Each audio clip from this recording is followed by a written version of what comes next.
సీమలో సింహాలు ఉంటాయి అంటున్నారని వాళ్ళు చూసాం మేము. సింహం ధనుంజయ్ గారికి ధన్యవాదాలు. అలాగే ఇవాళ మనం వచ్చిన అతిథులను కూడా ఒక్కొక్కరిని వేదిక మీదకి పైకి పిలుద్దాం. అలాగే అడుసుమిల్లి కృష్ణప్రియ గారు. సో ఆవిడ గురించి చెప్పాలంటే నేను 2 పేజీలు స్క్రిప్ట్ చదవాలి ఇక్కడ. సో ఆవిడ అమెరికన్ సిటిజన్. చంద్రబాబు నాయుడు గారు జైల్లో వెళ్ళిన తర్వాత ఆవిడ మనసు వికలమై ఇమ్మీడియట్గా అమెరికా నుంచి ఇండియాకి వచ్చేసి గుడివాడ నియోజకవర్గంలో ఇంటింటికి తిరుగుతూ ప్రజల్ని ప్రభావితం చేస్తూ మన పార్టీ అవసరాన్ని, చంద్రబాబు నాయుడు గారి దార్శనికతని ఇంటింటికి ప్రచారం చేస్తూ తెలుగుదేశం పార్టీ గెలుపుకి అవిరళ కృషి చేస్తున్నారు శ్రీ అడుసుమిల్లి కృష్ణప్రియ గారు. ఆవిడ చక్కగా మనలాగే ఎన్ఆర్ఐ, ఆవిడ సిటిజన్ కూడా అమెరికాలో హ్యాపీగా ఉండొచ్చు. కానీ ఎందుకు ఇలా ఎండలో తిరుగుతూ ఈ పార్టీ కోసం, ఈ రాష్ట్రం కోసం కష్టపడాలి? అది జన్మభూమి మీద మనకున్న కమిట్మెంట్ 2 పార్టీలకి. ఆవిడని సాధారణంగా వేదిక మీదకి ఆహ్వానిస్తున్నాం. అలాగే జనసేన శ్రీ సందీప్ పంచకర్ల గారు. ఇది చాలా అందరికీ పరిచయమైన పేరు.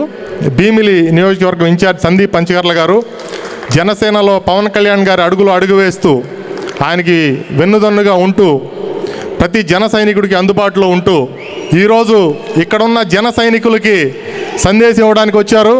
సందీప్ పంచకర్ల గారికి సాదర ఆహ్వానం. థ్యాంక్ యూ సార్ ఇక్కడికి వచ్చినందుకు.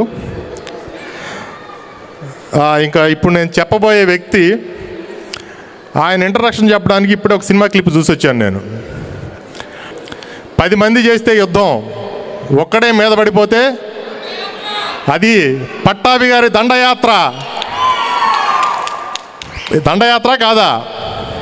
ఒక్కడే సైనికుడు జైల్లో పెట్టిన, మానసికంగా హింసించిన ఏమాత్రం కుంగిపోకుండా ఇక్కడున్న ప్రతి కార్యకర్త వాయిస్ని ఆయన గొంతులో వినిపించే తెదేపా అధికార ప్రతినిధి శ్రీ కొమ్మారెడ్డి పట్టాభిరామ్ గారు, మీ దండయాత్రతో మాలో ఉన్న ఆవేదన అంతా మీ గొంతులో చూసుకుంటున్నాం సార్. సో మీరు ఇక్కడికి రావడం చాలా సంతోషం. అలుపెరగని మీ పోరాటం, మీ ధైర్యం, మీ కమిట్మెంట్, అలాగే బాబు గారి పట్ల మీకున్న నిబద్ధత, మీరు పార్టీ అధికారంలోకి వచ్చిన తర్వాత ఒక మంచి పదవి అలంకరించాలని మేము మనస్ఫూర్తిగా కోరుకుంటున్నాం. పట్టాభి గారికి స్వాగతం. ఇప్పుడు శ్రీ కృష్ణప్రియ గారిని తమ సందేశం కోరుతున్నాం. Hello everyone.